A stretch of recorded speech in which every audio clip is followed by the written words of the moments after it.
It's the final week of the regular season, and the playoffs are still within reach. But hold on. Whoa! At max, there are only 3 spots up for the taking. That's the way we race. And then there's the fact that this is Darlington. Not just any old track, but the one that's too tough to tame. And around goes Truex. Oh, the irony. Oh, the drama. Oh, my. Around the Track starts now.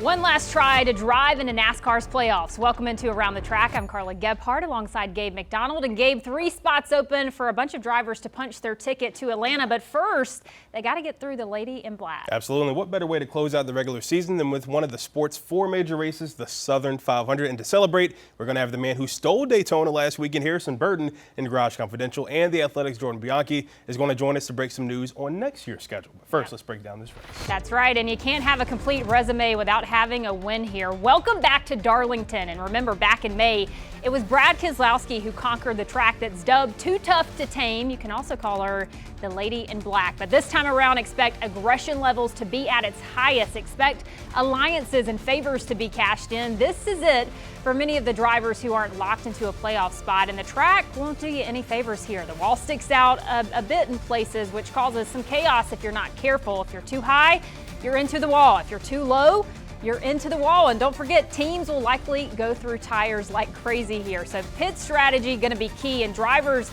going to have to find a happy medium in order to tame Darlington, which is always a bucket list race. Really admire the Southern 500 and have always really loved that race. I think it's one of the coolest races on our schedule. And from a driver's standpoint, Darlington's just such a hard racetrack to drive.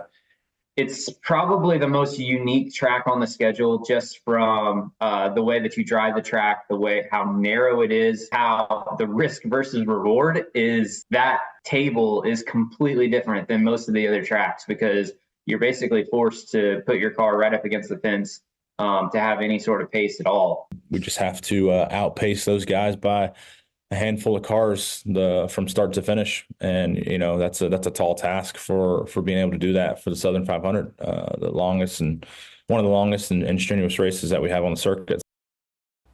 Now, Darlington by the numbers is much more challenging than when we did it back in May. This time we're going 500 miles over 367 laps. Now, 83% of winners here have come from top 10 starters, and in all, there are 8 drivers this weekend who have Cup wins here at the Lady in Black. Denny Hamlin leads them all with 4 of the 5 drivers on the playoff bubble via points. Just one of them has a win here, that being Martin Truex Jr. And it's time to bring in the man who's quickly become Mr. Breaking News in the world of NASCAR as of late. That's right, one of my teammates at Dirty Mo Media. Notably from The Athletic, we got Jordan Bianchi here. We have arrived at the finish line finally. Are you ready for the regular season to end? It feels like the Daytona 500 was like a month ago, but this is a long season for sure. All right, so we'll get into the playoff bubble of those guys that are on the bubble in just a second. But first, we can't ignore the fact that this is Darlington, and it is something that drivers not only want on their resume, but they kind of need it too. This is a major race. This is a crown jewel race. This is like one of the big 4 in golf, right? If you win at Darlington, this goes on your resume. This is something they talk about when you go into the NASCAR Hall of Fame. This is a big, big deal to win here. And really,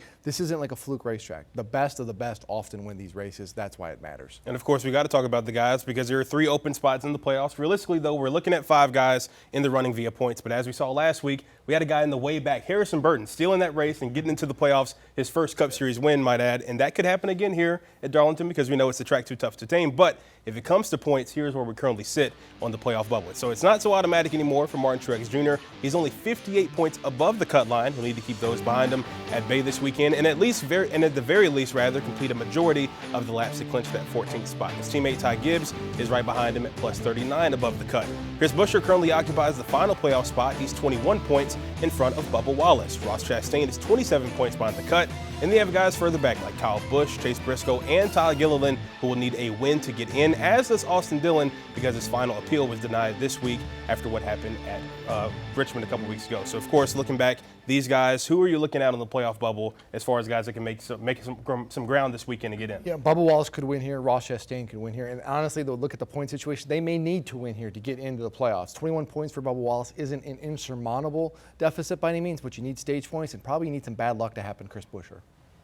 Why is that, though? Like, why can you have bad luck at a place like Darlington? Because it is so technical. Yeah, this is such a challenge. This is not even an argument. This is the most challenging track in NASCAR. The turns are different. It's hot. It's slick. The car slides around. You're going to see drivers bouncing off the wall because of the odd shape of the corners. All night long, it's just a battle. Every single lap, you have to be up on the wheel and focused. And you hear a lot of drivers say, there's some tracks you can kind of breathe a little bit. Like you get through the corners, you're like, here? No, it's like you're holding your breath the entire time. It is so physically demanding and so mentally aggravating. Yeah, and everyone, like we mentioned, is focused on that playoff bubble. But at the top of NASCAR standings, it's the battle for the regular season championship. Tyler Reddick, quite literally, in the driver's seat right now. He can score at least 44 points in this race. The title is his if he does that. We got Kyle Larson and Chase Elliott. The teammates at Hendrick Motorsports are the only ones who can catch him, and they both need some help to do it here. Jordan, the three of them are going for the win here because the regular season champion, they get a big prize. It's a pretty big deal to go into the playoffs with extra points. 15 extra bonus points, which is the equivalent of 3 wins, and those bonus points come the playoff are so valuable. So many times we see drivers either advance or get eliminated based, 2 points, 1 point. Sometimes it's tiebreakers. So any point you get during the regular season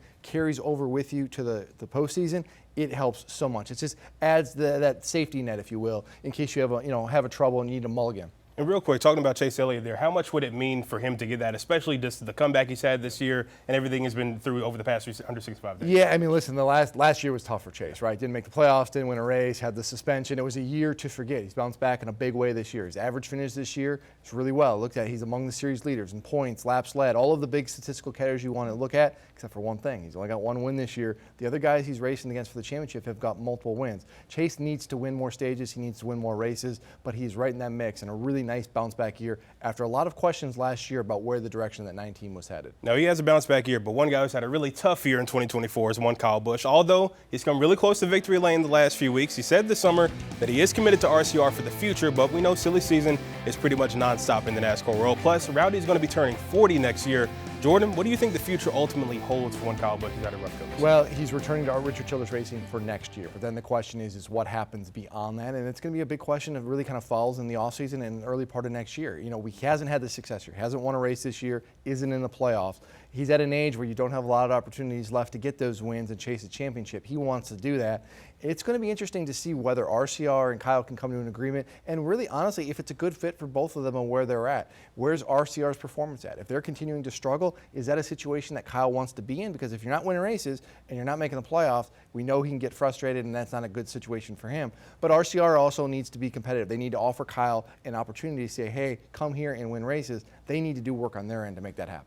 Always great with the inside analysis there. Jordan isn't going anywhere, and neither should you, because the driver who just crashed NASCAR's playoff party, he's got something to say. I already won my first race, but if I can win one more race and never win again, it would have to be the Southern 500. So what's better than 1 win in the Cup Series? How about 2? Harrison Burton recaps his first win in the series and talks about the significance of the Crown Jewel event that's on deck this weekend. And NASCAR is heading south of the border to Mexico City next season. They'll also be heading somewhere new for the playoffs with 2 new races added to the playoff schedule in 2025. Which ones? We'll tell you coming up next. And if you ever wonder why they call Darlington the Lady in Black, well, there are some conflicting stories been on you ask. That's right, and one of them has to do with spies. The legend grows when Around the Track continues. Back here on Around the Track, and the game has changed in the Xfinity Series, so much so that they're taking the action to the CW. Starting September 20th at Bristol Motor Speedway, every Xfinity Series race will be exclusively on the CW, including the entire playoff slate. And we'll see what the team over there has in store for us. Remember, Xfinity Series racing on the CW starting on September 20th. And most tracks that NASCAR goes to have a nickname of sorts. Dover is the Monster Mile, Pocono is the Tricky Triangle, and Bristol is dubbed the Last Great Coliseum. But how did Darlington get its nickname of the Lady in Black? It's actually simpler than you think, folks. According to former Darlington president Kerry Tharp, the name Lady in Black came about because Darlington was the first NASCAR speedway paved with black asphalt. However, some people say it's after a German spy. NASCAR Hall of Fame scribe Benny Phillips compared how dangerous the track was to Mata Hari, a German spy who doubled as an exotic dancer. Whatever you want to believe, they did get one thing right. There could be danger at any turn in Darlington, Colorado. That's right, Gabe. And Harrison Burton is the NASCAR Cup Series playoffs after getting his first ever win at Daytona over the weekend. It was also the Wood Brothers' 100th win. And earlier this week, I got a chance to sit down with Harrison in Garage Confidential to see if he could try and put the significance of this moment into words.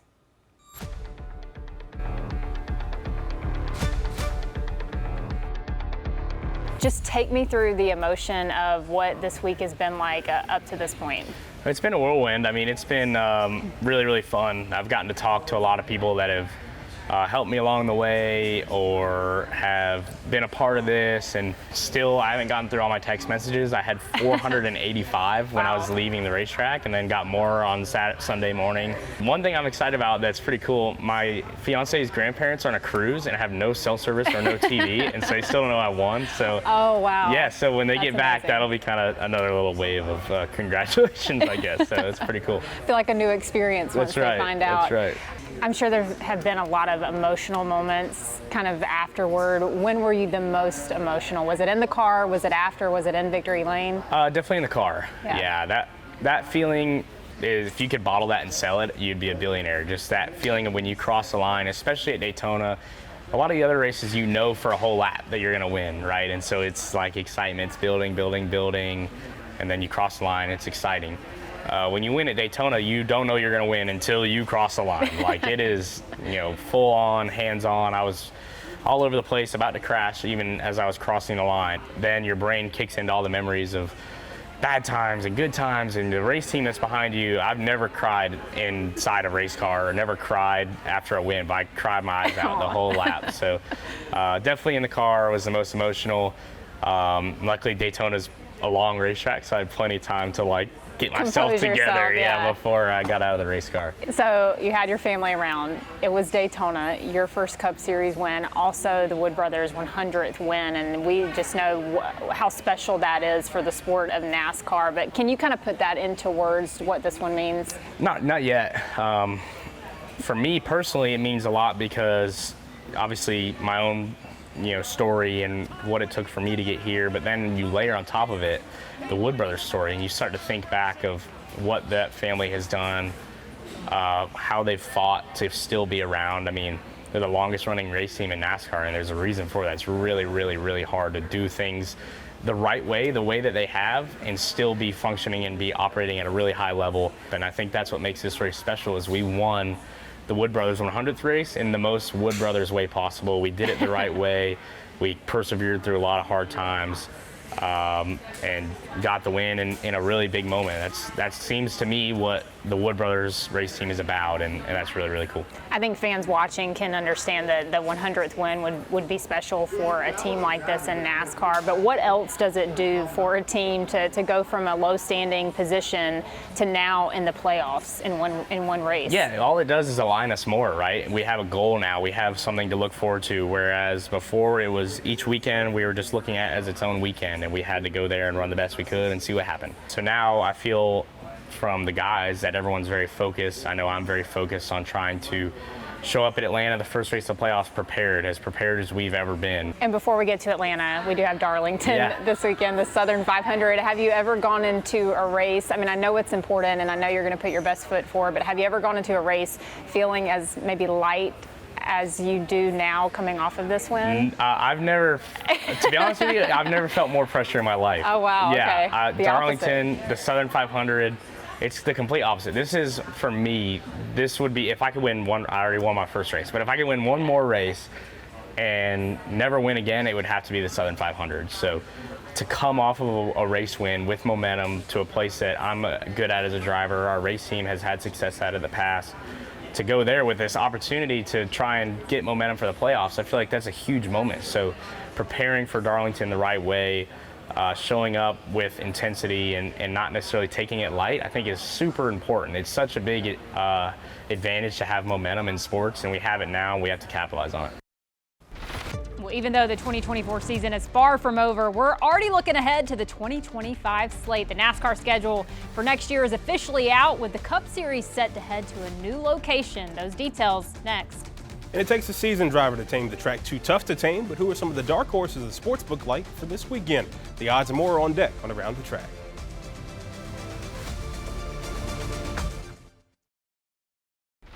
The 2025 NASCAR schedule is out, and it's rumor no more. The Cup Series is headed to Mexico City in 2025, June 15th. The famed Autodromo Hermanos Rodriguez road course will play host to the first international date in NASCAR's Top Series since 1958. It's the same track that Formula One visits yearly. The venue is a 2.6-mile road course with 17 turns, sitting at an elevation of 7,342 feet, and has hosted Formula One races since a major remodeling back in 2015. The Xfinity and Mexico Series will also race that weekend. And you know who's stoked for this? The driver of the 99, Daniel Suarez. Yeah, this for me is like a dream. You know, it's real a dream come true. You know, when exactly 10 years ago, I was here racing NASCAR Mexico in 2014, and I won a race here before quitting NASCAR Mexico and moving full time to a NASCAR Xfinity Series in 2015. And I knew that some years before my time, the NASCAR Xfinity Series had the opportunity to come to Mexico for a few years, and I remember thinking, hey, what a dream would it be for me to race, the NASCAR Cup Series one day in my country. And I remember thinking that, and fast forward now, 9 years later. Well, there's plenty more with the release of the 2025 Cup schedule. The Mexico race now moves Richmond to a single race weekend. NASCAR's in-season tournament going to begin in Atlanta on Memorial Day weekend. That includes the third edition of the Chicago Street Course on July 6th. This weekend's race, the Southern 500, will now shift back to week one in the playoffs. Gateway and New Hampshire also join the playoff slate, with Atlanta, Miami, and Watkins Glen. Those are coming out of the playoffs. The season will conclude yet again in the desert at Phoenix Raceway. And we're now joined again by Jordan Bianchi. And Jordan, I just want to know overall, what's been the reception of all of the changes so far? Very positive. This is a very dynamic schedule. This is very different than NASCAR's really done before with this new international race. This is something that NASCAR has worked really, really hard on for the last several years and not been able to get it to the finish line. They've tried Mexico City, they've talked to Montreal. So to get an international points race on the Cup schedule is a huge deal. And from the team perspective, teams are looking at this as a great opportunity to bring in new sponsorship because there's a lot of companies they've talked to, from that I've been told, like, hey, we want to be involved in this. Mexico City is a huge market. It's untapped. We feel like there's a lot of race fans there. So this is an opportunity for teams and NASCAR to bring in new partners and help grow the sport further. This is big, and it's going to be interesting to see where they go next after this, because this feels like kind of the launching point for more international races. Yeah, I love the changes that they've made so far to the schedule. But Gabe, you've got some more for us right now. Yeah, NASCAR said, you know what, let's shake things up in the Xfinity Series too. In fact, let's rock it. That's right, Rockingham is back, and both Xfinity and trucks will grace the iconic North Carolina track. April 18th and 19th, 2025, boasts the Rock's first NASCAR weekend since February of 2004. The Truck Series last went there in 2013, and guess who won that race? Kyle Larson. Rockingham recently went through a ton of upgrades to get the track back up to code. That included a $3.5 million repave. The Turn 2 grandstands heading into Thunder Alley have been torn down for a brand new sun deck. Of course, there's still work to be done at the 250-acre facility, but the Rock is back, folks. Love that. Well, last time we were here, it was the future Hall of Famer Brad Keselowski burning it down, but who takes it to the final race of the regular season? Our victory lane locks are on deck on Around the Track. All right, let's take a look at DraftKings odds going into the weekend at Darlington. One of the three fighting for the regular season title, Kyle Larson, leads everyone at 5.5 to 1 to win the Southern 500. Denny Hamlin follows at 6 to 1. In third is Tyler Reddick, who's currently in position to be your regular season champion. Right behind him is William Byron, who's now at 9 to 1. He's won here at Darlington before. Then a surprise, Kyle Busch, who needs a win to get into the playoffs. He's fifth best, tied with Martin Truex Jr. at 11 to 1 to take the checkered flag. And in case you're wondering, the guys on the outside looking in, Bubba and Ross, they're both at 20-1. But now it's time for our victory lane lock. So, Jordan, who do you have taking the Southern 500? Don't overthink this. I always take the favorite at Darlington. Kyle Larson's the best driver. The number 5 team is arguably the best team. He runs really, really well here. He's also the defending race winner. I'm going with Kyle Larson. I'm running it back. I got to run it back. I'm going with Rowdy. Last week, he didn't get it done. Finished second. I think he's going to get it done. Obviously, he's 5th best going into the weekend. Coming off his second straight top 5 finish, I think this weekend, I like him to finish the job. He's had success at Darlington, albeit a while back. Southern 500, he won in 2008. But he also has a handful of top 5 finishes as well. He knows what it takes to win here. He's a seasoned veteran. It takes veterans to win it here, and I think he keeps the streak alive 20 years in a row with at least one win. Kyle Busch gets it done in Darlington. I feel a little left out. I kind of wanted to pick a Kyle, but there's not a third Kyle in the Cup Series. So I guess I'm going to go with a guy that would love to lock himself in with a win this weekend. Chris Buescher came in 3rd in the Southern 500. We talked to him after that race. He talked about how close he felt in this one just last season. He's been so close before, obviously.